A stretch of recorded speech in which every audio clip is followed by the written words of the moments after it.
Christianity is a white Western man's religion. A young lady said that to me at the University of South Carolina. I was just about to answer her. A tall black gentleman steps out of the crowd and says, "Excuse me." A bunch of white nationalists push Christianity down your throat. Christianity was in Africa before Europe. Whoa. Did you hear that? Christianity was in Africa before Europe. Yeah, like Ethiopia. Go ahead. Keep going, brother. The Ethiopian Bible is older than the King James And thank Bible. you. That's exactly right. The argument that Christianity brought, that colonialism brought Christianity to Africa is completely wrong. Why is it completely wrong? Because Christianity was already in Africa before Europe. Christianity was in Africa before Europe. Everybody hear that?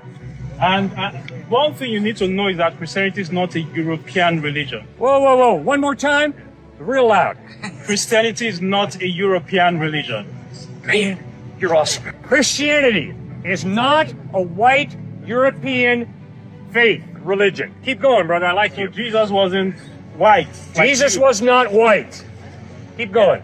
So he looked more like, the Jews. He was a Jewish man, right? So he was kind of brown.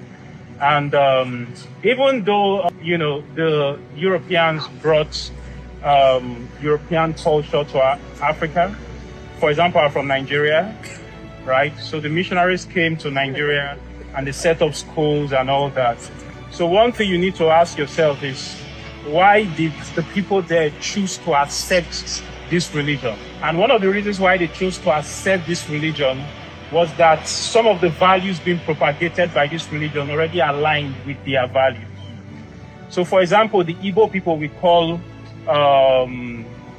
they had names that they would call God, right? The Yorubas, they had names that they would call God. So they had a framework for these things already, right? So the Europeans came in and they brought the Christian religion, and immediately these people accepted it. Now, the missionaries came before the colonial masters came.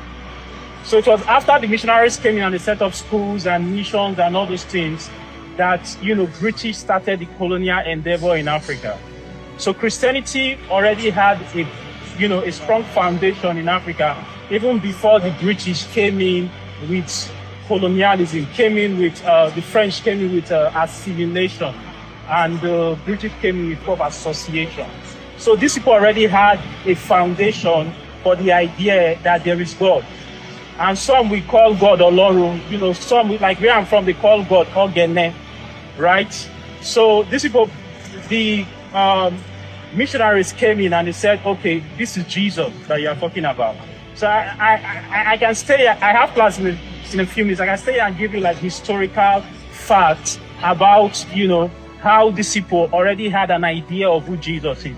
And the Europeans came in and they just, put more structure into the understanding that they already have. I know that Nigeria was colonized by England, Yeah. and that the north of Nigeria is mostly Muslim, Yeah. and that the south is the Mostly south Christian. where the ports were, Yeah. where the English came, Yeah. is mostly Christian. Yeah. So, do you think that is a coincidence? No, that is not a coincidence. So what the Muslims do is they go to a region and they force the people to accept their faith. So if you don't accept, they kill you. So he carried out that jihad from the north. He conquered several territories, and then he was coming toward the south. So it was I don't know if you've heard of the Benin Kingdom. The Benin Kingdom. It was the army of the Benin Kingdom in Auchi, Edo State, that stopped the advance.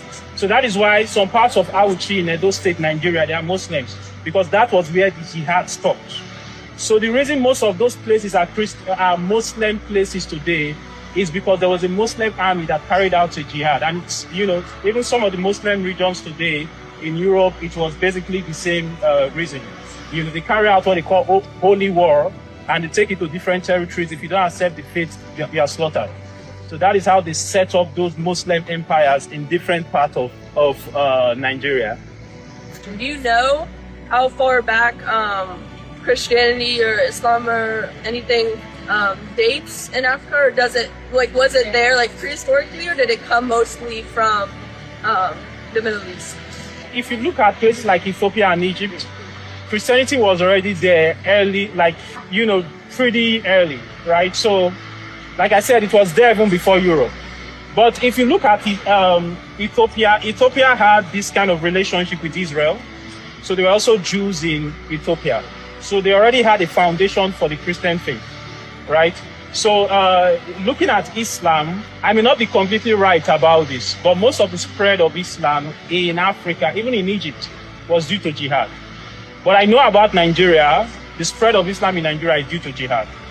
But I'm not so sure about some of the northern African countries that are Muslim. But I know in Egypt, it's due to jihad, carrying out holy war in Algeria. Because Algeria had a very strong Christian community, even before the Muslims came in. I think it was Saint Augustine was moving through, Algeria and those northern African countries, even before the Muslims came in. They had, there was a Coptic church, they had monasteries in northern Africa, even before the Muslims came in. So the spread of Islam in those parts of Africa was due to holy war. And that is how the spread. And I believe that is how the spread in a lot of places in Europe as well. What let you know is this: Jesus loves you. And it's more than a religion. That's right. It's a relationship. See, I grew up in a Christian home, but I didn't know Jesus. I'm a grad student here. It was when I got to university in Nigeria, University of Benin, that I saw people that were on fire for God. That I saw people that were, I encountered Jesus in a personal way. So for me, it's not a religion, it's a relationship. I know him. In 2014, I was so desperate for God. I said, Jesus, if you are real, I want to know you. I know my parents say they are Christians, people say they are Christians, but I want to know you. I locked myself in my room, I prayed, and I said, Jesus, if you are real, I want to encounter you. And I saw him. Like Paul said, he said, I know whom I have believed.